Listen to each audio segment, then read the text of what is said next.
Hello everyone, welcome back to our 25th lecture of forestry. और आज के हम अपने इस लेक्चर में बात करने वाले हैं हमारे टॉपिक एग्रो फॉरेस्ट्री की। तो चलिए जल्दी से बिना टाइम गवाए देख लेते हैं कि आज के हम अपने इस लेक्चर में किन किन टॉपिक्स को एग्रो फॉरेस्ट्री के अंडर किन टॉपिक्स को हम ब्रीफली डिस्कस करने वाले हैं। तो डियर व्यूअर्स, हम सबसे पहले बात करेंगे कंसेप्ट्स ऑफ एग्रो फॉरेस्ट्री की। फिर हम देखेंगे features of agro forestry system, benefits of agro forestry. फिर हम क्लासिफाई करेंगे एग्रो फॉरेस्ट्री सिस्टम्स को और फिर डिफरेंट डिफरेंट उसकी क्लासिफिकेशन को देखेंगे। और बाकी अदर टॉपिक्स को हम अपने नेक्स्ट वीडियो लेक्चर में कवर करेंगे। फिलहाल आज के हम अपने इस वीडियो लेक्चर में classification of agro forestry systems का जो टॉपिक है उसको ब्रीफली डिस्कस करने वाले हैं। और एक बहुत ही अच्छी खबर, मैं कोशिश की हूँ कि इस लेक्चर में इंग्लिश मीडियम के साथ साथ हिंदी मीडियम के स्टूडेंट्स को भी प्रॉफिट हो, बेनिफिट हो, ये सोचकर मैंने इस लेक्चर को रिकॉर्ड किया है। और आपको इस लेक्चर में जितने भी डेफिनेशंस होंगे उनके आपको हिंदी ट्रांसलेशन भी दिखाई देगी। बट एक चीज मैं आप लोगों से कहना चाहती हूँ कि यहाँ पर जितने भी ट्रांसलेशंस है वो मैंने गूगल ट्रांसलेशन के थ्रू उन्हें ट्रांसलेट किया है। और बहुत बार ऐसा देखा गया है कि जो भी गूगल ट्रांसलेशन होता है उसमें मिस्टेक्स होती हैं। तो अगर कहीं भी मिस्टेक होगी तो इसकी जिम्मेदारी मेरी नहीं होगी, बट आप लोगों की जो क्वेरीज थी कि हिंदी मीडियम वाले जो हैं वो पढ़ नहीं पाते हैं मेरी इंग्लिश लेक्चर की वजह से, तो उनकी बातों को ध्यान में रखते हुए, उनकी रिक्वेस्ट्स को ध्यान में रखते हुए मैंने अपनी सारे डेफिनेशंस का गूगल ट्रांसलेशन से उनको हिंदी में ट्रांसलेट किया हुआ है। चलिए देखते हैं, सबसे पहले हम बात करने वाले हैं कंसेप्ट ऑफ एग्रो फॉरेस्ट्री की। तो जैसा कि आपको यहाँ पर इसके नाम से ही दिखाई पड़ रहा है, एग्रो वर्ड जो है ये रिप्रेजेंट करता है एग्रीकल्चर को। ध्यान दीजिएगा, एग्रो फॉरेस्ट्री जो है, agro word stands for agriculture. And forestry word से तो हम अपने 24 लेक्चर, जो भी हमारा अब तक का 24 लेक्चर था, हम भली भांति समझ चुके हैं कि फॉरेस्ट्री वर्ड किसको रिप्रेजेंट करता है, राइट। तो इसका मतलब क्या हुआ डियर व्यूअर्स कि एक ही सेम पीस ऑफ लैंड में अगर एग्रीकल्चर और फॉरेस्ट्री दोनों को साथ साथ परफॉर्म किया जा रहा है, इट मींस व्हाट कि ट्रीज के साथ साथ अगर आप क्रॉप्स को भी ग्रो कर रहे हैं और अगर क्रॉप्स के साथ साथ आप लाइव स्टॉक्स यानी कि पशुपालन भी कर रहे हैं तो फिर तो सोने पे सुहागा हो गया, राइट। तो this is your what, this is your agro forestry. तो वही इसकी डेफिनेशन यहाँ पर दी हुई है, उसका कंसेप्ट यहाँ पर दिया हुआ है कि agro forestry is a collective name for land use systems involving trees combined with arable crops and or animals on the same unit of land. Or agroforestry refers the sustainable land use system that combines arable crops with tree crops and or livestock on the same land management unit either partially or temporarily. यहाँ पर आपको Hindi definition भी provided है। फिर से मैं बार बार कह रही हूँ, गूगल ट्रांसलेशन के थ्रू मैंने अपनी डेफिनेशन का हिंदी में ट्रांसलेशन किया है। कहीं पर भी कोई भी मिस्टेक होगी तो इसकी जिम्मेदारी मेरी नहीं होगी। ओके, तो चलिए आगे बढ़ते हैं और बात करते हैं features of agro forestry system की। तो अगर हम एग्रो फॉरेस्ट्री सिस्टम को अडॉप्ट कर रहे हैं और सेम पीस ऑफ लैंड में एग्रो फॉरेस्ट्री सिस्टम को अपना रहे हैं तो उसके कुछ फीचर्स होंगे, उसकी कुछ कैरेक्टरिस्टिक्स होंगी। तो वो क्या होंगी, चलिए उसे डिस्कस करते हैं। It has more than one crop at a time. It means what कि एक ही समय में एक से अधिक क्रॉप या एक से अधिक फसल होगी, जिसमें कम से कम at least one crop should be tree crops, यानी कि पेड़ की फसल होंगी। जैसे क्या हो गया आपका, नीलगिरी के पेड़ हो गए, है ना, बहुत सारे, साल हो गया, टीक हो गया, ठीक इस तरीके से मतलब ट्री क्रॉप्स होगा। और बाकी जो होंगे वो फसल होंगे, जैसे चाय की फसल हो सकती है, कॉटन की फसल हो सकती है, according to climatic conditions and availability of land, right. फिर सेकंड देखिए, इट प्रोड्यूसेस मल्टीपल आउटपुट्स, बहुत सारे आउटपुट्स इसके निकलते हैं।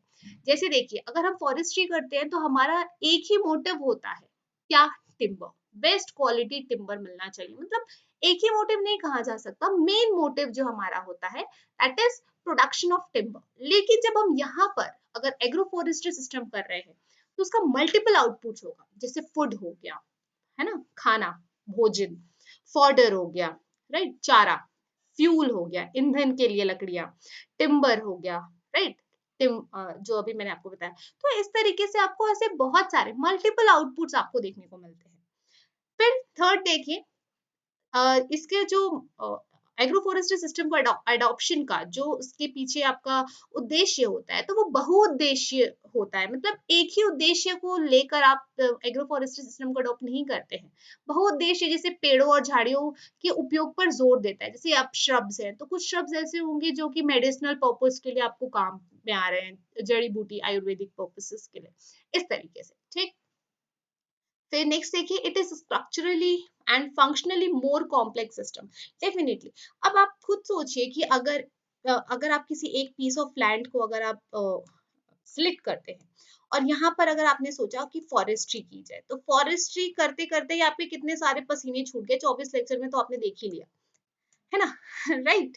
तो अब देखिए, अब आपको इसी सेम पीस ऑफ लैंड में फॉरेस्ट्री के साथ साथ अब आपको एग्रीकल्चर भी करना है, राइट, एग्रीकल्चर भी करना है। तो फॉरेस्ट्री के लिए आपने सिल्वीकल्चरल टेक्निक्स जो है, टैक्टिक्स जो है, स्ट्रैटेजीज जो है आपने अडॉप्ट की। अब उसमें आपको भाई साहब एग्रीकल्चर भी करना है, तो उसके लिए अब आपको अलग बुक पढ़नी पड़ेगी, अलग टैक्टिक्स अपनानी पड़ेंगी, है ना, उसके अलग सिस्टम्स होंगे, राइट। तो ये अगर देखा जाए तो ये संरचनात्मक और कार्यात्मक रूप से बहुत ही कॉम्प्लेक्स है, जटिल है ना। आप खुद सोच के देखिए। चलिए नेक्स्ट देखते हैं। Crops are arranged in multi-story in such a way that it reduces the competition among plants for nutrient, air and light. Definitely. अब देखिए यहाँ पर क्या होगा कि जब आप एक ही जगह पर क्रॉप्स भी उगा रहे हैं, ट्रीज भी उगा रहे हैं, तो डेफिनेटली ट्रीज जो होंगी उनकी हाइट काफी ज्यादा होगी। अगर हाइट ज्यादा है तो उनकी जो कैनोपी है काफी ज्यादा फैल जाएगी। अगर कैनोपी काफी गहरी है, फैल गई है पूरे पीस ऑफ लैंड में, और नीचे अगर आप वहां पे कोई फसल उगा रहे हैं, तो उनको प्रॉपर शेड नहीं मिल पाएगा, और इस तरीके से क्या होगा कि उनके बीच कंपटीशन होने लगेगा, राइट। अब अगर उनके बीच कंपटीशन हो रहा है, तो उनके बीच के इस बात की होड़ लगी रहेगी कि उनको प्रॉपरली न्यूट्रिएंट मिले, एयर मिले, लाइट मिले। मतलब एक प्लांट को प्रॉपर ग्रो करने के लिए जिन चीजों की आवश्यकता होती है, इस तरह से उनके बीच में कंपटीशन जो है वो काफी जनरेट होने लगेगी। ओके, चलिए नेक्स्ट देखते हैं अब इसकी बेनिफिट्स के, कि अगर आप एग्रो फॉरेस्ट्री सिस्टम को अपना रहे हैं और वो अच्छे से काम कर रहा है, तो इसके बेनिफिट्स क्या है। सबसे पहले तो मल्टीपल नीड्स, मतलब बहुत सारे आपकी जो जरूरतें, कई जरूरतें आपकी पूरी होंगी। सबसे पहला क्या, कि यहाँ पर आपको विस्तृत श्रृंखला, मतलब एक्सटेंडेड रेंज ऑफ प्रोडक्ट्स मिलेंगे। हमने अभी डिस्कस किया, फूड मिलेगा, फॉडर मिलेगा, फ्यूल मिलेगा, फाइबर फर्टिलाइजर्स मिलेंगे, फ्रूट्स मिलेंगे, है ना, फ्रूट्स फ्रेंड्स मिलेगा। मतलब फ्रूट्स फ्रेंड्स का मतलब क्या हुआ, कि अगर सपोज आपने चारों तरफ बाउंड्री कर दी सेब के पेड़ों की, ठीक, तो अब आपने किस मकसद से सेब के पेड़ को लगाया, कि वो आपको बचाव करेंगे, आपकी फसलों की, आपके ट्रीज का बचाव करेंगे, क्योंकि जो ये होते हैं सेब के जो पेड़ होते हैं, वो काफी अच्छे स्ट्रॉन्ग होते हैं, घने होते हैं, राइट। तो यहाँ पर देखिए, यहाँ अच्छा, पर आपको बहुत सारी चीजों का ध्यान रखना है। वहां पर वाइल्ड लाइफ ज्यादा नहीं होना चाहिए, चोर उचक्के ज्यादा नहीं होने चाहिए कि वो आपके सेब को तोड़कर ले जा रहे हैं, ऐसा नहीं। अकॉर्डिंग टू, ये सिर्फ मैं आपको जस्ट एन एग्जाम्पल दे रही हूँ ना, कि अगर वैसे अपने जैसे, अगर सपोज आपने फार्म हाउस बना लिया, ठीक, सपोज आपने फार्म हाउस बना लिया, तो वहां पर प्रॉपर सिक्योरिटी गार्ड्स है, सब कुछ है। तो इस तरीके से आप क्या कर रहे हो कि मतलब फलों की बाड़, है ना, फेंसिंग कर ले रहे हो, बाउंड्री लगा दे रहे हो, ताकि आप अंदर जो क्रॉप्स को, आप फसल को ग्रो कर रहे हो, तो उस वो जैसे विंड से बच रहा है, सॉइल इरोशन से बच रहा है। तो क्या हुआ कि एक तीर से दो निशाने हो गए, आपको क्रॉप्स भी मिल रहे हैं, और फ्रूट फ्रेंड्स की वजह से आपको अच्छे फिर फलदार रसदार एप्पल्स भी मिल रहे हैं, ठीक। तो इस तरीके से फिर मल्टीपल नीड्स में और क्या आ गया, presence of trees gives extended range of management options, and trees can be harvested as per farmers choice and market demands. Definitely, अगर पेड़ों की उपस्थिति है, काफी ज्यादा पेड़ हैं, तो आपको एक बहुत ही ज्यादा मैनेजमेंट का रेंज मिल जाता है, ज्यादा अच्छे से। मतलब क्या हुआ कि सपोज ये पीस ऑफ लैंड है, ठीक, यहाँ पर आपने टिम्बर्स के पर्पस से आपने यहाँ पर पेड़ लगा दिए। अब यहाँ पर क्या हुआ कि आपने टिम्बर्स के पर्पस से पेड़ लगा दिए, तो इसकी अब आप यहाँ पर क्या लगाएंगे, इसके नीचे अब आप शेड बियरिंग स्पीशीज लगा देंगे। शेड बियरिंग स्पीशीज मतलब क्या, कि जिनको सनलाइट की उतनी ज्यादा आवश्यकता नहीं होती प्रॉपर ग्रोथ के लिए। तो यहाँ पर आपको क्या हो गया कि दो तरीके से आपको फायदा हो रहा है, एक तीर से दो निशाने हो रहे हैं, है ना। आपने क्या किया, ट्रीज को भी ग्रो कर लिया और शेड बेयरिंग स्पीशीज को भी ग्रो कर लिए, राइट, इस तरीके से। तो मैनेजमेंट का जो रेंज होता है वो काफी एक्सटेंड हो जाता है। और यहाँ पर क्या होता है कि जो किसान है, किसान जो है वो अपनी मर्जी से, अपनी पसंद से, बाजार की मांग के अनुसार पेड़ों की कटाई जो है वो कर सकते हैं। मतलब प्रॉपरली आपको सीजन का वेट नहीं करना पड़ता, अरे यार चलो अब सीजन आ गया है तो क्या करें, हम पेड़ों की कटाई कर ले, इस तरीके से। ओके, चलिए अब आगे देखते हैं, आगे बढ़ते हैं, देखते हैं क्या है। ओके, नेक्स्ट है सॉइल एंड वाटर कंजर्वेशन। ठीक, soil and water conservation definitely. अब यहाँ पर क्या हो रहा है कि अगर आप एग्रो फॉरेस्ट्री कर रहे हैं तो यहाँ पर एक बेनिफिट ये है कि आपका जो आपने पेड़ लगाए हुए हैं, है ना, ट्रीज लगाए हुए हैं, तो डेफिनेटली उनकी जो रूट्स होंगी वो क्या करेंगे, सॉइल को स्टेबलाइज करेंगे। अब सॉइल को वो स्टेबलाइज कर रही हैं तो सॉइल कंजर्वेशन तो आपका होना ही है, और इस तरीके से आप बहुत ही प्रोडक्टिव यूज कर रहे हैं लैंड का। ठीक, फिर नेक्स्ट देखिए, it acts as a vegetative barrier and check run off. Definitely एक वनस्पति बाधा के रूप में कार्य करता है और अपवाह की जांच भी करता है। अपवाह का मतलब क्या हुआ कि अगर कंटिन्यूसली रन ऑफ वाटर हो रहा है, अगर कंटिन्यूसली रन ऑफ वाटर होगा तो सॉइल भी इरोड होगा, लेकिन अगर वहां पर आपने पेड़ लगाए हुए हैं तो सॉइल का रन ऑफ तो नहीं होगा, है ना। तो इस तरीके से चलिए फिर देखते हैं, reduces rain drop impact in control soil loss. वर्षा के प्रभाव को कम करता है और मिट्टी के नुकसान को नियंत्रित करता है। फिर trees utilize off season precipitation. It means what कि जैसे ऑफ सीजन प्रेसिपिटेशन का मतलब क्या हुआ, जैसे अभी आप देख रहे हैं, है ना, भादों के महीने में इतनी ज्यादा बारिश हो रही है, बहुत ज्यादा, मतलब रायपुर में तो 123% बारिश हो चुकी है अभी तक। अभी जो देख रहे हैं आप, कंटिन्यूसली रेड अलर्ट लगा हुआ छत्तीसगढ़। तो ये क्या है, ये एक तरीके का ऑफ सीजन है। ऑफ सीजन क्यों कहा मैंने, क्योंकि अभी हम देख रहे हैं कि जनरली अगस्त आते आते तक जो है बारिश जो है वो कम होने लगती थी, है ना। सितंबर स्टार्टिंग में जब हम छोटे थे, मतलब अभी तो काफी क्लाइमेटिक चेंजेस हुए हैं due to global warming and pollution problems and all. तो जब हम छोटे थे तो आप खुद देखते थे कि बारिश जो है वो मैक्स टू मैक्स जुलाई तक होती थी, और अगस्त आते आते तक कभी कभार बारिश हो गई और सितंबर फर्स्ट वीक तक ठंड आ जाता था, है ना। बट अभी क्या हो रहा है, अभी क्लाइमेटिक चेंजेस हो रहे हैं, तो ये क्या है, ऑफ सीजन प्रेसिपिटेशन। इनफैक्ट अभी तो हम कुछ सालों से ये भी देख रहे हैं कि दीपावली के टाइम पर भी बारिश होती है, तो वो क्या है, ऑफ सीजन प्रेसिपिटेशन है। तो यहाँ पर जो ट्रीज होते हैं, अगर ऑफ सीजन प्रेसिपिटेशन हो रहा है, मतलब बिना सीजन की अगर वर्षा हो रही है, तो ट्रीज जो है उसकी वजह से खराब नहीं होते हैं। क्योंकि क्या होता है कि जैसे अभी आप पढ़ रहे होंगे डेली पेपर में कि अभी लाखों के फसल जो है वो बर्बाद हो गए हैं, है ना, ड्यू टू हेवी रेनफॉल। तो अगर आप क्या कर रहे हो, सेम पीस ऑफ लैंड में अगर आप ट्री भी ग्रो कर रहे हो, फसल भी ग्रो कर रहे हो, तो अगर ट्री जो है वो खराब नहीं होता है, वो उस ऑफ सीजन प्रेसिपिटेशन जो है उसको यूटिलाइज करता है इन अ पॉजिटिव वे। तो ये काफी अच्छा प्लस फैक्टर हो गया, राइट। फिर देखिए, it serves as a shelter belt and reduce the wind velocity. Definitely shelter belt का मतलब क्या हुआ कि जो विंड्स आ रहे हैं उनको वो क्या कर रहा है, रोक रहा है ना, रोक रहा है, आड़े आ रहा है, बैरियर का काम कर रहा है और विंड की वेलोसिटी को कम कर रहा है। इससे क्या होगा कि जो विंड इरोजन हो रहा है वो नहीं होगा, है ना, और प्लस पेड़ों को जो नुकसान हो रहा है विंड की वजह से वो नहीं होगा। ये सारी बातें जो है हमने अपने प्रीवियस लेक्चर्स में ऑलरेडी कवर कर रखी हैं कि शेल्टर बेल्ट क्या होता है, विंड वेलोसिटी किस तरीके से रिड्यूस होती है और चलिए नेक्स्ट देखते हैं, न्यूट्रिएंट रिसाइकलिंग। अगर न्यूट्रिएंट रिसाइकलिंग की बात की जाए तो यहाँ पर कैसा होता है कि ट्रीज जो है वो न्यूट्रिएंट्स को एटमॉस्फेयर से एज वेल एज जो लोअर सॉइल लेयर्स होता है उनको रिसाइकिल करने का काम करते हैं। डेफिनेटली क्या होता है कि ट्रीज के जो रूट्स होते हैं वो अंदर तक जाते हैं, मतलब बहुत नीचे तक जाते हैं, ग्राउंड लेवल पे, राइट, बहुत ही नीचे तक जाते हैं। आपने देखा होगा कि सॉइल जो है उसका लेयर्स होता है ABCD एंड ऑल, पढ़ा होगा आपने अपनी लोअर क्लासेस में। ठीक, तो आपने जो लेयर्स है, तो as comparison to shrubs herbs या जो नॉर्मल क्रॉप्स होते हैं, छोटे क्रॉप्स होते हैं, वो नीचे तक नहीं जा पाते। अगर वो नीचे तक नहीं जाते तो आप देखते हैं, जैसे हमने एग्रीकल्चर में पढ़ा है कि एक फसल के बाद कुछ समय तक उस जमीन को, उस खेत को खाली छोड़ दिया जाता है ताकि मिट्टी की जो न्यूट्रिएंट्स है वो वापस से रिसाइकिल हो सके। लेकिन अगर आप सेम पीस ऑफ लैंड में अगर आप क्रॉप्स भी ग्रो कर रहे हैं, ट्रीज भी ग्रो कर रहे हैं, तो इसका सबसे बड़ा फायदा ये है कि ट्रीज के जो जो रूट्स होते हैं वो काफी अंदर तक जाते हैं।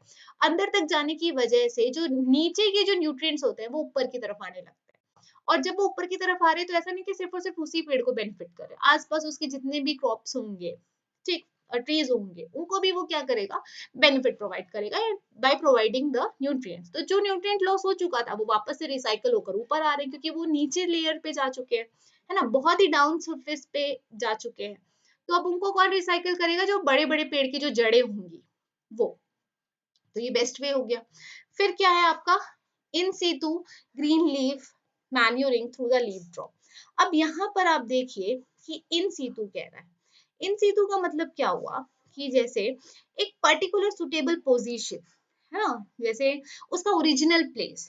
तो अगर सपोज कि यहाँ पर कोई पेड़ है, ठीक, अब इस पेड़ की जो पोजीशन फिक्स्ड है भाई साहब, वो यहीं रहेगा, वो यहीं रहेगा, ठीक। तो अब यहाँ पर उसकी पोजीशन फिक्स्ड है। अगर आप यहाँ से इसकी कटिंग कर लेते हो, कोपोइस है, तो ये कोपोइस कट के थ्रू वापस से यहाँ पर ग्रो करेगा, मतलब इसकी प्लेस तो कहीं चेंज नहीं होने वाली। तो यहाँ पर क्या हो रहा है कि अब जब ये मेच्योर हो गया तो इसकी जो ट्री लीव्स हैं वो यहाँ पर फॉल होने लगेंगी। अब जब ये फॉल होने लग रही है यहाँ पर जो है सॉइल, तो वो एक तरीके से मैन्योर का काम कर रहा है, खाद की तरह वो काम कर रहा है। तो ये भी क्या हो गया, ये भी तो न्यूट्रिएंट रिसाइकलिंग की हुई ना। लेकिन अगर वहीं हम क्रॉप की बात करते हैं, अगर आप किसी सिर्फ एक खेत में अगर आप सिर्फ क्रॉप को ग्रो कर रहे हो, तो वहां पर तो एज सच कुछ नहीं होगा, क्योंकि वहां पर पेड़ नहीं होंगे, वहां पर पेड़ ही नहीं है, तो वो वहां पे जो पत्ते हैं वो किस तरीके से गिरेंगे और वो किस तरीके से खाद में कन्वर्ट होंगे या मैन्योर में कन्वर्ट होंगे, राइट। तो इस तरीके से फिर देखिए कि green leaf mulching by applying lobbed foliage. It means what, कि जो मल्चिंग, मल्चिंग हमने पढ़ा हुआ है, मल्चिंग क्या होता है कि सॉइल की सॉरी सॉइल की न्यूट्रिएंट को, सॉइल की लेयर को या सॉइल के न्यूट्रिएंट को रिसाइकिल करने के लिए, उस पे प्रॉपरली उस पे वर्क कराने के लिए हम मल्चिंग करते हैं ना, ऊपर में उसकी मॉइस्चर को बनाए रखने के लिए हम क्या करते हैं, उसके ऊपर सूखी घास बिछा देते हैं, राइट। सूखी घास बिछाने से क्या होता है कि जो सन रेज आ रही हैं वो उसको गर्म करती है और नीचे जो है प्रॉपर मॉइस्चर बना रहता है, और इस तरीके से जो ड्राई एरियाज है जहाँ पर प्रॉपर रेनफॉल नहीं हो पाता है, वहां पर इस तरीके से जो है काम किया जाता है। तो अब यहाँ पर क्या हो रहा है, यहाँ पर हम मल्चिंग के लिए सूखी घास का ना इस्तेमाल करके जो कटी हुई पत्तियां हैं, राइट, जैसे फॉर एग्जाम्पल कि आपको किसी प्लांट से टिम्बर चाहिए, तो अगर आपको टिम्बर चाहिए तो आपने यहाँ पर क्या किया, ब्रांचेस की कटिंग करी। अब ब्रांचेस की आपने कटिंग करी तो यहाँ पर जो पत्तियां है उसका उसको आपने किस तरीके से इस्तेमाल किया, मल्चिंग के लिए इस्तेमाल किया। तो ये क्या कर रहा है, सॉइल को एक तरीके से मॉइस्चर ही प्रोवाइड कर रहा है, सॉइल की जो न्यूट्रिएंट्स हैं वो उनकी रिसाइकलिंग हो रही है ना, इस तरीके से। फिर देखिए next, trees check the increase in soil temperature especially in summer months, thereby protect the soil microflora and fauna। Definitely ये काम जो है क्रॉप्स नहीं कर सकते, सिर्फ और सिर्फ कौन कर सकते हैं, ट्रीज कर सकते हैं। ट्रीज क्या करते हैं, they check the increase in soil temperature, soil temperature में अगर कुछ इंक्रीमेंट हो रहा है तो ट्रीज क्या करेंगे, उस सॉइल की टेम्परेचर को मेंटेन करने का काम करेंगे, क्योंकि भाई उन्हें तो पता चल गया है कि समर में अभी इस बार टेम्परेचर बहुत ज्यादा पड़ गया, तो इस वजह से, राइट। तो इस तरीके से मिट्टी के जो माइक्रोफ्लोरा है और फौना है उनकी वो रक्षा करते हैं, और प्लस उनकी वृद्धि में उनकी हेल्प भी करते हैं। अगर माइक्रोफ्लोरा फौना बढ़ेंगे तो सॉइल जो है वो क्या करेगा, उसकी न्यूट्रिएंट्स में डेफिनेटली रिसाइकलिंग होगी उनकी, ठीक। चले नेक्स्ट है एम्प्लॉयमेंट जनरेशन। डेफिनेटली अगर आप एक ही सेम पीस ऑफ लैंड में एग्रीकल्चर भी कर रहे हैं, फॉरेस्ट्री भी कर रहे हैं, तो इसके लिए आपको लेबर्स भी ज्यादा चाहिए होंगे। तो अगर आप लेबर्स आपको ज्यादा मिल रहे हैं तो एम्प्लॉयमेंट जनरेशन जो है वो भी बढ़ रहा है, right. Prevention of labour migration, labour एक जगह से दूसरी जगह जा रहे हैं तो वो भी नहीं जाएंगे काम ढूंढने के लिए, कोई लेबर अगर उसको किसी अपनी एरिया में काम नहीं मिल रहा और इस वजह से वो अपनी गांव को छोड़कर किसी शहर की तरफ बढ़ रहा है तो वो नहीं बढ़ेगा, है ना। तो इस तरीके से फिर drought proofing. Definitely drought proofing का मतलब क्या हुआ कि जो सूखा पड़ जाता है, राइट। तो ये क्या करता है, it impart stability besides resulting in risk reduction, even one component fails the other would give a harvest. अगर सपोज कि अगर यहाँ पर क्या हो रहा है कि आपने इस पीस ऑफ लैंड को बराबर बांट दिया, यहाँ पर सूखा पड़ने की वजह से कुछ फसल जो है बर्बाद हो गई, लेकिन अगर आपने यहाँ पर कुछ ऐसे ट्रीज लगाए हैं जिनको पानी की उतनी ज्यादा जरूरत नहीं होती है ना, और वो बिना पानी के भी जो है मल्चिंग आपने कर रखा है, तो उससे सॉइल को प्रॉपर मॉइस्चर मिला और वहां पर जो बाकी क्रॉप्स थे वो ग्रो कर गए। तो अगर एक फसल बर्बाद हो गई है तो दूसरी फसल से आप क्या कर सकते हो, अपनी इनकम जो है वो आपकी बनी रहेगी, मतलब आप रिस्क पे नहीं जाओगे लॉस के। तो ड्रॉट प्रूफिंग भी हो गया हो गया ये, है ना। Results in improved and stable income, right. फिर देखते चलिए बायो एस्थेटिक। तो बायो एस्थेटिक का मतलब क्या हुआ कि it can be device for landscaping and beautification. Aesthetic का मतलब क्या हुआ, सुंदरता प्रदान करना। तो डेफिनेटली अगर आप सपोज आप इमेजिन कीजिए कि एक ही लैंड में आप ट्रीज भी उगा रहे हैं, फार्मिंग भी कर रहे हैं, पशुपालन भी कर रहे हैं, तो वो कितना खूबसूरत नजारा होगा, राइट। और कंजर्विंग द इकोसिस्टम। चलिए नेक्स्ट देखते हैं प्रैक्टिसेस इन एग्रो फॉरेस्ट्री सिस्टम। तो किस तरीके की प्रैक्टिसेस की जाती है यहाँ पर। तो सबसे पहले बाउंड्री प्लांटिंग, डेफिनेटली आगे भी हम देखेंगे किस तरीके से बाउंड्री प्लांटिंग होती है। फिर है लाइव फेंसेस एंड हेज। अब लाइव या फेंसेस या लीव फेंसेस या हेज क्या होता है, अगर हम लिविंग फेंस की बात करते हैं तो ये लिविंग फेंस जो होते हैं वो जनरली मेड अप ऑफ होते हैं लिविंग ट्रीज या श्रब्स, मतलब ट्रीज और श्रब्स से मिलकर बने होते हैं, ठीक। It can be made from thorny और नॉन थॉर्नी प्लांट्स, कांटेदार या बिना कांटेदार पेड़ों से भी ये बन सकते हैं। इनको हम क्या कहते हैं, इनको हम ग्रीन फेंस या ग्रीन हेज भी कहते हैं। ग्रीन फेंस क्यों, क्योंकि जो आपने फेंसिंग कर रखी है वो आपने हरे पेड़ों से कर रखी है, मतलब उनमें जान है। That's why they are known to be as live fences या hedge. Shelter belts and wind breaks, ये तो हमने ऑलरेडी देख लिया क्या होता है, ये भी हमने देख चुके अपने प्रीवियस लेक्चर्स में। Trees and shrubs for stabilizing soil and water conservation. Trees for aerial fodder and shade for animals. Trees as vegetative barriers. ये सारे practices जो है अभी हमने benefits वगैरह में सारा कुछ जो है हमने already डिस्कस कर लिया है। यहाँ पर एक चीज जो आती है वो है आपका एपीकल्चर। एपीकल्चर क्या होता है, साइंटिफिक मेथड है ऑफ रेयरिंग हनी बीज। जो वर्ड एपीकल्चर है ये इसको मैं थोड़ा थोड़ा सा आपको डिटेलिंग कर देती हूँ, हो सकता है इससे आपको क्वेश्चन पूछ लिया जाए। तो एपीकल्चर जो है it comes from the Latin word Apis.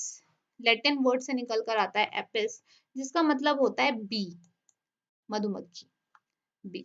एक और फैक्ट बताती हूँ, जो मधुमक्खी होती है ना उसकी 5 आंखें होती हैं, दे हैव 5 आईज, ठीक।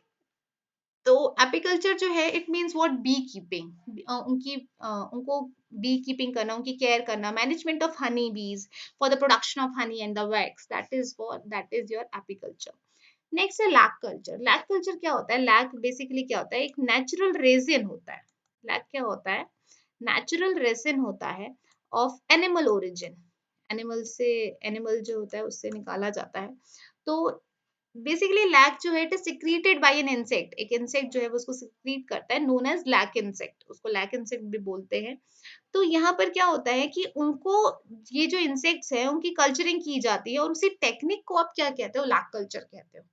फिर है सेरीकल्चर। सेरी वर्ड यार सुशांत किया जाता है इस वर्ड से, खैर ठीक है चलिए ठीक है। सेरीकल्चर की अगर हम बात करें तो सेरीकल्चर बेसिकली क्या होता है, तो प्रोडक्शन ऑफ सिल्क एंड जो सिल्क की प्रोडक्शन होती है थ्रू सिल्क वॉर्म्स, तो उसे आप क्या कहते हो, उसे आप सेरीकल्चर कहते हो, ठीक।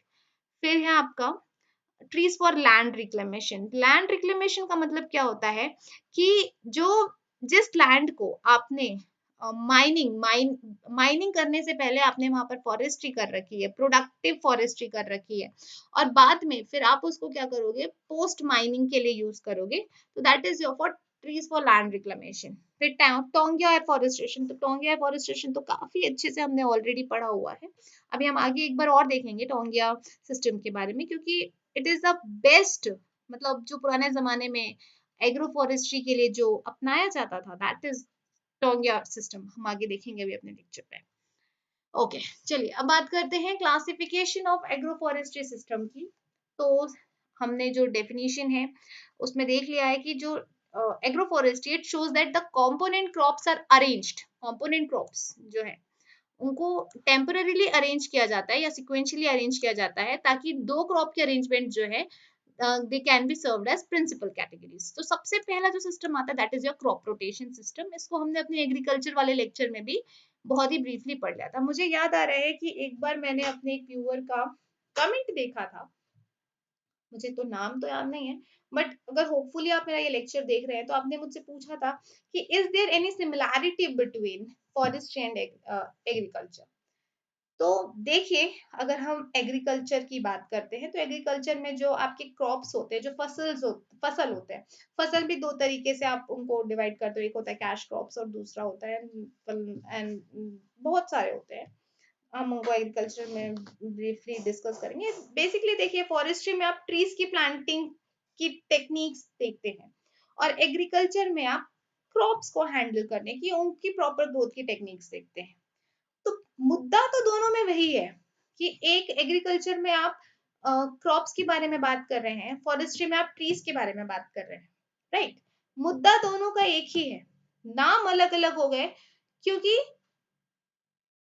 चीजें अलग अलग है।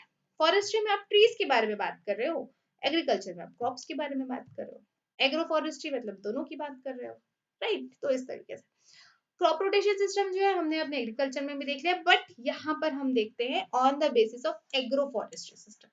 तो यहाँ पर देखिए, जैसे कि नाम से ही पता चल रहा है, तो यहाँ पर क्या होगा कि it includes all agro forestry system types where annual food या कैश क्रॉप्स। एनुअल फूड का मतलब क्या हुआ, जैसे फूड क्रॉप्स होते हैं, rice, wheat, jowar, bajra and all. Cash crops क्या हो गया, जैसे कॉटन हो गया, कॉफी हो गया, राइट। ये सारे आपके क्या है, कैश क्रॉप्स, ठीक। Are alternated with tree crops. मतलब क्या हो रहा है, ऑल्टरनेटेड मतलब कि आपने क्या किया, यहाँ ऑल्टरनेटेड मतलब क्या हुआ कि इस सीजन पे आप क्या कर रहे हो, एक ही साथ आप फूड क्रॉप्स या क्रैश क्रॉप्स भी लगा रहे हो as well as tree crops भी लगा रहे हो ओवर टाइम, ठीक। अब हम क्रॉप रोटेशन की बात करें तो क्रॉप रोटेशन को हम दो तरीके से हम इसको अप्लाई कर सकते हैं इन एग्रो फॉरेस्ट्री सिस्टम। एक होता है स्वीडन या शिफ्टिंग कल्टीवेशन और दूसरा होता है टोंगा सिस्टम। आ गया टोंगा सिस्टम, चलिए डिस्कस करते हैं क्या होता है, कैसे होता है। तो स्वीडन या शिफ्टिंग कल्टीवेशन की बात करें तो ये oldest known agro forestry practice है। इसके द्वारा मेयर जो थे काफी अच्छे, मतलब काफी इस सब्जेक्ट की उन्होंने पढ़ाई कर रखी थी एग्रो फॉरेस्ट्री की, और उन्होंने 1980 में ये बताया था कि स्वीडन या शिफ्टिंग कल्टीवेशन जो है it is the oldest known agro forestry practice. यहाँ पर क्या होता है कि जो फॉरेस्ट है it is cut, dried and burn to clear the land for planting. जो फॉरेस्ट है उनको कट कर दिया जाता है, सुखा दिया जाता है और बर्न कर दिया जाता है, ताकि उस लैंड को हम प्लांटिंग के लिए यूज कर सके to return the nutrients trapped in the forest biomass. ठीक है। तो यहाँ पर क्या होता है कि जो फॉरेस्ट है उसको प्रॉपरली कट कर दिया जाता है, उसे ड्राई कर दिया जाता है, उसे अच्छे से जला दिया जाता है उस लैंड को, ताकि वो पूरी तरीके से सूटेबल हो जाए प्लांटिंग के लिए। और जो न्यूट्रिएंट्स का लॉस हो चुका था बिकॉज ऑफ दैट फॉरेस्ट, तो उनकी वापस से रिसाइकलिंग हो सके, ठीक, to be used by the food crops, ताकि उस लैंड को कौन इस्तेमाल कर सके, फूड क्रॉप्स की ग्रोथ के लिए उनका इस्तेमाल किया जा सके।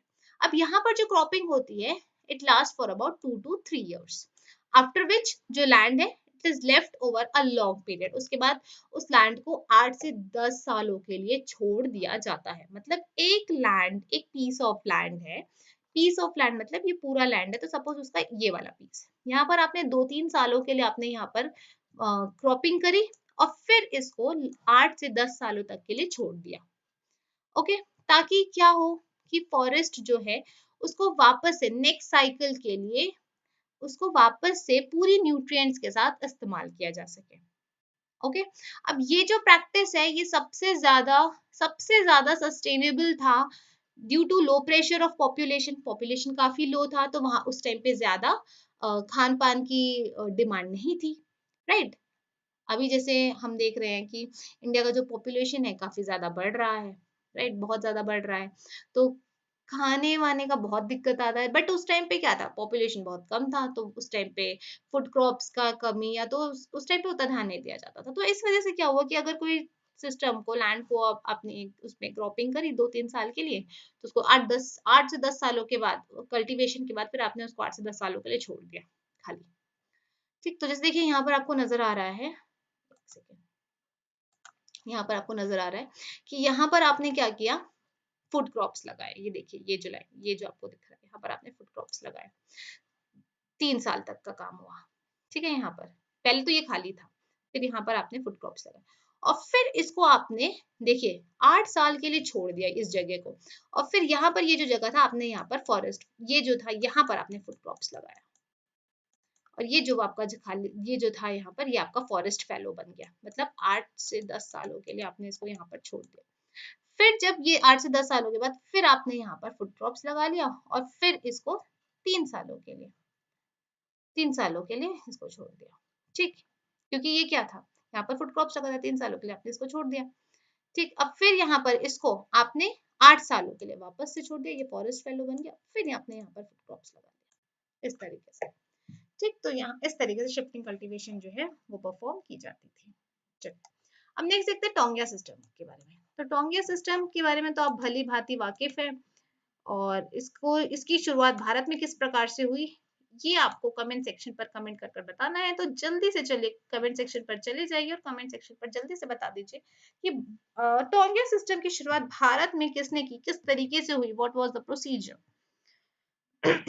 चलिए, अगर हम टोंगिया सिस्टम की बात करें तो it was started in Burma in the mid 1980s, 1980 के बीच में, मिड ऑफ द 1980s इसकी शुरुआत जो है वो बर्मा में की गई। किसके द्वारा की गई, जल्दी से कमेंट सेक्शन पर कमेंट करके बता दीजिए। अब अगर हम इस सिस्टम की बात करें तो it was the first modern agro forestry practice. जैसे देखिए, अभी हमने यहाँ पर देखा, ये तो oldest known agro forestry practice थी, कौन सी, शिफ्टिंग कल्टीवेशन या स्वीडन कल्टीवेशन। लेकिन अगर हम टोंगिया सिस्टम की बात करें तो ये जो है it is the first modern agro forestry practice. अब अगर हम इसकी डिजाइन की बात करें तो it was designed as a low cost governmental approach. बहुत ही लो कॉस्ट था, गवर्नमेंट का अप्रोच था। देखिए क्या होता था कि उस टाइम पे बहुत ज्यादा ओपन लैंड्स थे। ठीक, अब गवर्नमेंट ने क्या सोचा कि यहाँ पर मुझे क्या करना है, ट्रीज ग्रो करना है, मतलब फॉरेस्ट्री करनी है। तो अब फॉरेस्ट्री करनी है तो अब क्या करें, तो उन्होंने सोचा कि आसपास के विलेजर्स जो है उनके पास काम धाम भी नहीं है, और वो यहाँ पर आकर प्लस उनकी जमीन को हड़प कर फॉरेस्ट्री भी करना चाहते, क्योंकि जंगल को बढ़ाना था उन्हें, बट गांव वाले इसका विरोध भी ना करे, तो वो क्या करे, तो गवर्नमेंट ने एग्रो फॉरेस्ट्री सिस्टम का सोचा, मतलब ट्रीज के साथ साथ जो फूड क्रॉप्स थे, जो कैश क्रॉप्स थे, उनको भी ग्रो करने की जिम्मेदारी विलेजर्स को दे दी। अब इससे क्या हुआ कि विलेजर्स को जो है उनको काम धाम में मिल गया, एम्प्लॉयमेंट भी मिल गया, गवर्नमेंट का भी काम हो गया फॉरेस्ट डेवलप करने का, और जो गांव वाले थे उनको काम धाम के साथ साथ पैसे भी अर्निंग हो गई। यही था आपका टोंगिया सिस्टम। तो यहाँ पर देखिए, farmers are temporarily allotted government lands and contracted to plant desired tree species while the trees are young and before the canopy closure, मतलब 1 से 3 साल तक के जो trees थे, the farmers are allowed to plant food crops the yield of which becomes their entirely and is regarded as their compensation for planting trees। यही चीज मैंने आपको बताई। फिर when food cropping is no longer possible due to shading etc, जहां पर food cropping अगर क्या होता कि पूरे जगह को फॉरेस्ट में तब्दील कर दिया जाता, तो वहां पर क्या था कि शेडिंग की वजह से फूड क्रॉप जो है वो ज्यादा दिन तक नहीं टिक पाते। लेकिन अगर यही काम गांव वालों को दे दिया जा रहा है तो उन्हें पता है कि किस तरीके से वहां पर क्रॉपिंग करनी है, किस तरीके से उन्हें कहाँ पर पेड़ उगाने हैं और कहाँ पर क्रॉपिंग करनी है, तो उन्हें पता है। ठीक, the farmers are transferred to another open area where they repeat the process। अब एक जगह का काम हो गया तो फिर जो फार्मर्स थे जो कि इन करने के लिए एकदम मिच्योर हो गए थे, तो उनको फिर दूसरी जगह भेज दिया जाता था। फिर meanwhile the abandoned area is by then a well established forest and will not be cultivated for annual food crop again until the planted area reaches the maturity and are harvested। The Tonga system is slightly different from Sweden regarding, अब जो taungya system था वो slightly different था from swidden. किस तरीके से, there is a temporary overlap between the crops, बहुत ही टेम्पररी ओवरलैप था बिटवीन द क्रॉप्स। अब यहाँ पर क्या होता था कि जो ट्रीज थे, the trees in crops during the fallow consist of systematically spaced and selected tree species under taungya system, ये ड्यूरिंग द फॉलो। ठीक, अब देखिए यहाँ पर क्या हो रहा है, यहाँ पर इंटरक्रॉप फूड्स है। अब यहाँ पर क्या है, प्लांटेड फॉरेस्ट क्रॉप्स। तो यहाँ पर क्या हुआ, देखिए यहाँ पर ये पूरे जगह आपको क्या देखने को मिल रहा है, ये पूरा फॉरेस्ट क्रॉप्स है, मतलब यहाँ पर पूरी जगह पर ट्रीज उगाए जा रहे हैं। लेकिन यहाँ पर देखिए 3 सालों तक इंटरक्रॉप फूड क्रॉप्स जो है उनकी क्रॉपिंग की गई, फिर उनकी हार्वेस्टिंग कर ली गई, और फिर 8 सालों के लिए इसको जो है यहाँ पर खाली छोड़ दिया गया, मतलब वहां पर उस जगह पर उन्होंने क्रॉपिंग नहीं करी। ये देखिए, फिर जैसे 11वें साल पे फिर 3 साल के लिए उन्होंने इंटरक्रॉप फूड क्रॉप्स जो है उसको लगा दिया यहाँ पर इस तरीके से। ठीक, तो स्लाइटली डिफरेंट था टोंगिया सिस्टम जो है शिफ्टिंग कल्टीवेशन से, बट थोड़ा बहुत सिमिलर भी था। ओके, चलिए नेक्स्ट देखते हैं इंटरक्रॉपिंग। अब जब हम इंटरक्रॉपिंग की बात करते हैं तो ये फिजिकल स्ट्रक्चर पे डिपेंड करता है। in fact it is based on the spatial arrangement of crop। Spatial arrangement जो है वो हमने एग्रीकल्चर के वेरी फर्स्ट लेक्चर में बहुत ही अच्छे से डिस्कस कर लिया था, तो जिनको नहीं पता है स्पार्शियल अरेंजमेंट क्या होती है क्रॉप्स की, वो जाकर मेरा एग्रीकल्चर का फर्स्ट वीडियो जरूर देखें। चलिए, अब इस सिस्टम के अंदर में क्या होता है डियर व्यूअर्स, यहाँ पर आप देखेंगे कि जो एनुअल पेरिनियल क्रॉप है। अब सवाल उठता है कि एनुअल पेरिनियल क्रॉप क्या होता है। ठीक, तो अगर आप एनुअल पेरिनियल क्रॉप के बारे में बात करेंगे तो देखिए सबसे पहले हम समझते हैं कि एनुअल क्रॉप या एनुअल प्लांट्स क्या होते हैं। ऐसे प्लांट्स जो अपना एंटायर लाइफ साइकिल सीड से फ्लावर तक और फ्लावर से सीड तक एक ही सिंगल ग्रोइंग सीजन में कंप्लीट कर ले, यानी कि all root stems and leaves of the plants जो है दे डाई एनुअली। ओके, तो ये जो पूरा साइकिल है अगर वो एनुअली कंप्लीट कर रहे हैं that means they are annual crops. ठीक, अब बात करते हैं पेरिनियल। तो पेरिनियल क्या होते हैं कि वो plant that persist for many growing seasons, मतलब बहुत सारे ग्रोइंग सीजन होते हैं। जनरली जिसका टॉप पोर्शन होता है, जो the top portion of the plant dies back each winter. ठीक, अब वो क्या कर रहा है, विंटर पे वो मर जा रहा है, but regrows the following spring from the same root system. अब वो मर जा रहा है तो ऐसा नहीं कि अब वो कंप्लीटली खत्म हो गया। अगर वो विंटर में मर जा रहा है तो स्प्रिंग में उसी रूट से वो वापस ग्रो कर जाएगा, राइट। तो this is your what, this is your perennial. अब यहाँ पर आपको बोल दिया एनुअल पेरिनियल। तो एनुअल पेरिनियल का मतलब क्या हुआ कि वैसा प्लांट, एक plant which can behave as an annual as well as an perennial depending on local climatic and geographical growing conditions। मतलब अगर कोई प्लांट एनुअल भी बिहेव कर रहा है या पेरिनियल की तरह भी बिहेव कर रहा है according to local climatic and geographical conditions, that is your what, that is your annual perennial crop. तो यहाँ पर क्या हो रहा है कि एनुअल पेरिनियल क्रॉप के जो कंपोनेंट्स हैं उनको साइमल्टेनियसली प्रेजेंट किया जाता है साइड पे, but are spaced in such a manner that they become mutually supportive rather than competing. ठीक, तो अब हम क्या कर रहे हैं कि एनुअल पेरिनियल क्रॉप को इस तरीके से ग्रो किया जाता है कि ये दोनों आपस में कंपटीशन करने की बजाय एक दूसरे को म्यूचुअली सपोर्ट करते हैं ताकि दोनों एक तरीके से प्रॉपरली ग्रो कर सके। ओके, तो that is your what, that is your intercropping. अगर हम इसकी बात करें तो इसके 4 सब सिस्टम्स है। सबसे पहला है border tree planting. Border tree planting क्या है? It is often found where farmers use lines of trees, especially as boundary maker, live fences, wind breaks और fire breaks। यहाँ पर क्या होता है कि जो farmers होते हैं वो live fences बनाते हैं, मतलब जो ट्री है उनको एज अ बाउंड्री बनाया जाता है फॉर विंड ब्रेक्स या फायर ब्रेक्स के लिए।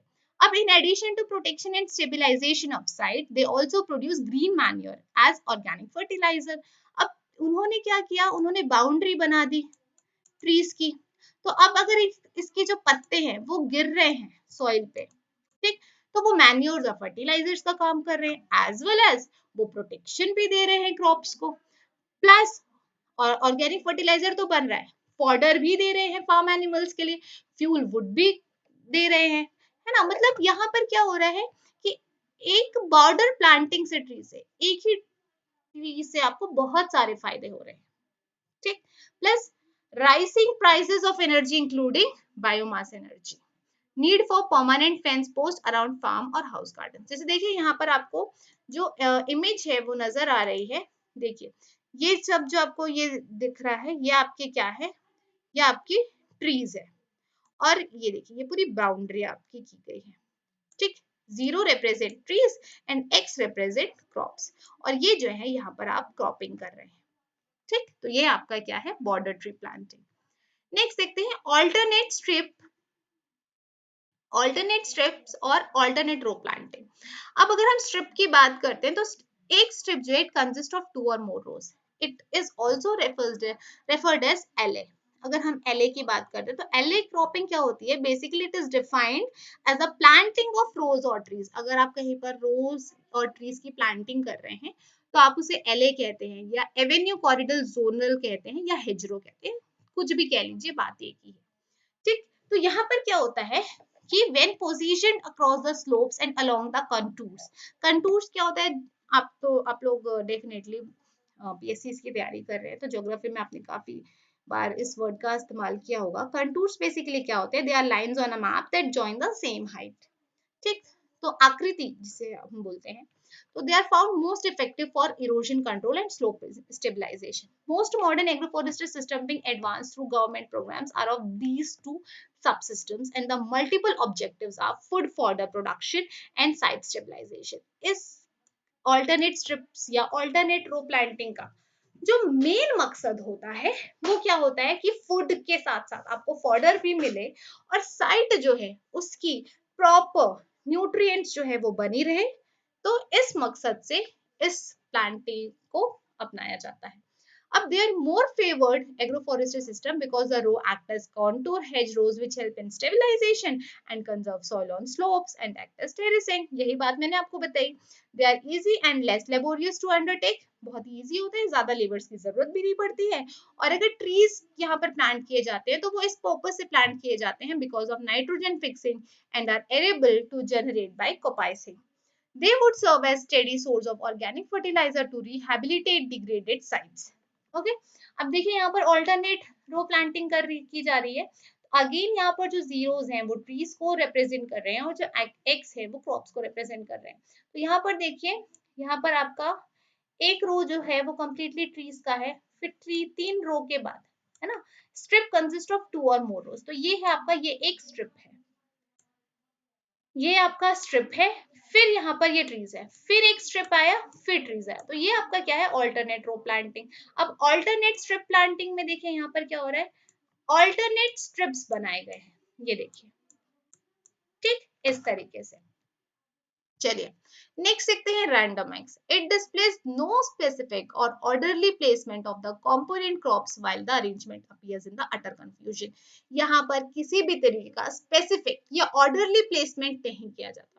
यहाँ पर जो प्लांट ग्रो करते हैं वो अपने हिसाब से कि कहाँ पर उनको प्रॉपर न्यूट्रिशन मिलेगा, कहाँ पर उनको प्रॉपर सनलाइट मिलेगा, मतलब जितने भी मेजर फैक्टर्स होते हैं एक प्लांट के प्रॉपर ग्रोथ के लिए, उनकी सपोर्ट के लिए, तो दैट इज योर व्हाट, कि वहां पर जो प्लांट है, ट्रीज है, वो ग्रो कर जाते हैं according to their own special ecological niche and are able to coexist very well। एक साथ जो है वो बहुत ही अच्छे से coexist कर सकते हैं। अगेन यहाँ पर 0 stands for trees and X stands for crops। तो यहाँ पर आप देख सकते हैं कि यहाँ पर as such कोई भी स्पेसिफिक ऑर्डर नहीं है, कोई भी रैंडमली कहीं पर भी ग्रो कर गया है according to the their own special ecological niche।